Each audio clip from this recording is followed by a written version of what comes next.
There was a time when choosing an operating system felt like choosing sides in a quiet, never-ending war.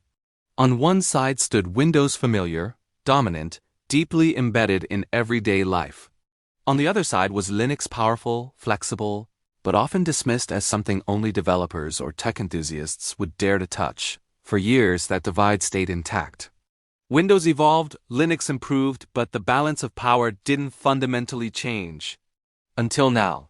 Something shifted recently, and it wasn't just another incremental update or a new desktop theme. Linux crossed a line. Not a technical boundary in the traditional sense, but a philosophical and practical threshold that Windows simply cannot follow without undoing its own identity. And that shift is starting to ripple outward, quietly at first, but with consequences that could redefine how millions of people interact with their computers. To understand why this moment matters, you have to look beyond surface-level comparisons like performance benchmarks or user interface design. This isn't about which system boots faster or which one looks cleaner. It's about control: who has it, how much of it you're allowed to keep, and what you're forced to give up in exchange for convenience.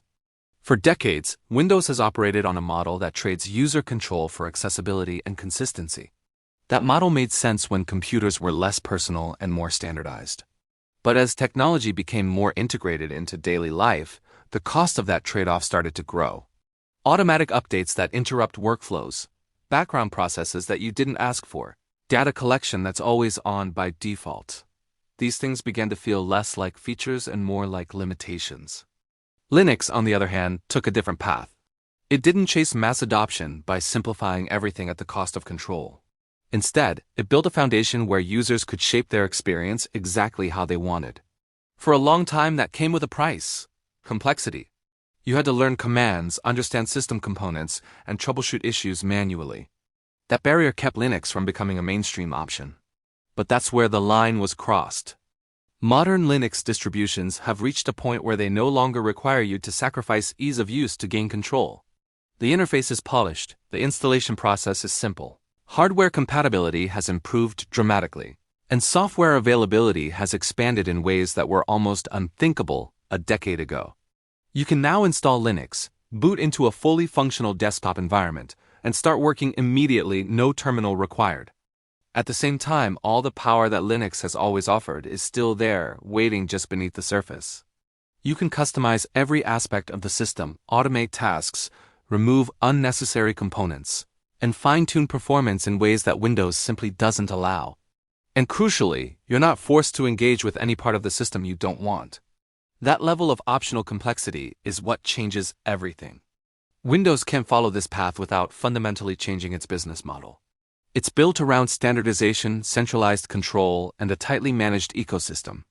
Allowing users the same level of freedom that Linux provides would introduce fragmentation, reduce control over updates, and limit the company's ability to integrate services and collect data. In other words, it would break the very structure that Windows depends on. This is where the shift becomes more than just a technical evolution. It becomes a turning point on how users think about their computers. For the first time, there's a viable alternative that doesn't ask you to compromise. You don't have to accept limitations just because they've always been there.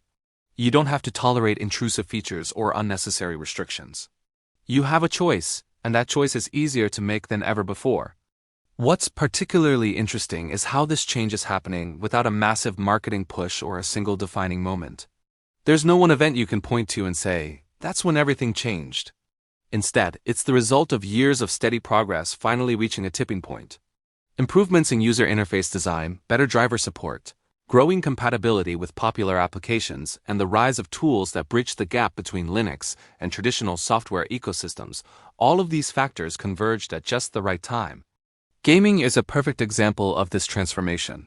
For years, it was one of the biggest barriers preventing users from switching to Linux. Many popular games simply didn't run, and those that did often required complicated workarounds.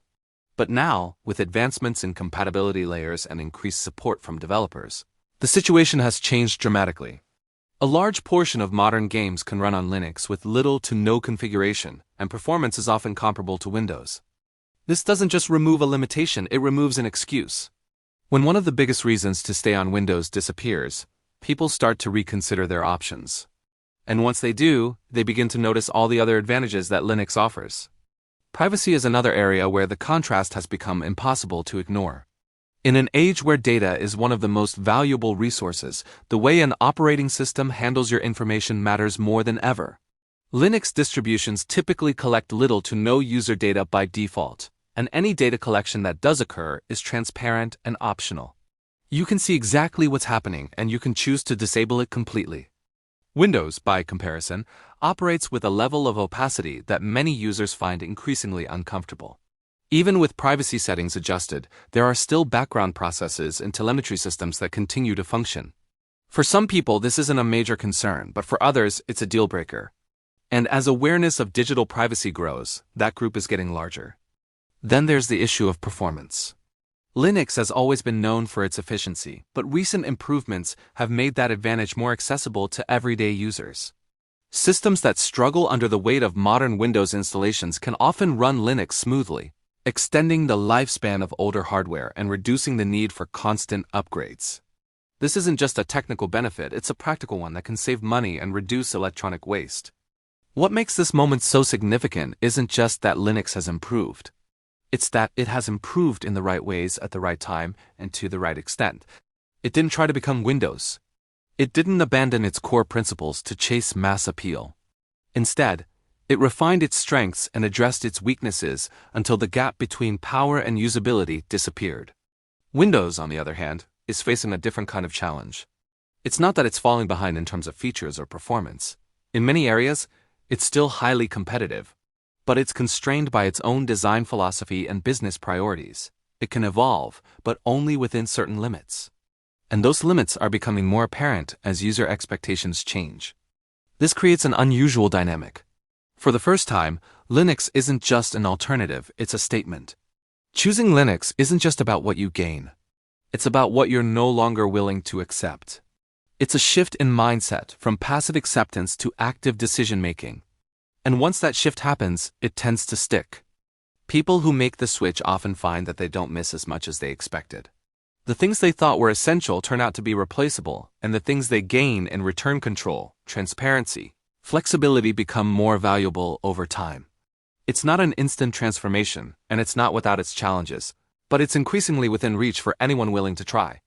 That's the line Linux crossed. It moved from being a niche option to a realistic choice for everyday users, without losing the qualities that made it unique in the first place. It proved that you don't have to compromise to have both power and simplicity, both freedom and usability. And Windows can't follow that path not because it lacks the capability, but because it's bound by a different set of priorities. It can adapt, it can improve, it can compete. But it can't become what Linux has become without fundamentally changing what it is. That's what makes this moment different from all the others. It's not just another phase in the ongoing evolution of operating systems. It's a divergence, a point where two paths lead in different directions with no easy way to converge again. For users, that means the decision is no longer about which system is slightly better or more convenient. It's about what kind of experience you want, what kind of control you're willing to give up, and what kind of future you want your technology to have. Because once you see that line, you can't unsee it. And once you realize it's been crossed, everything changes.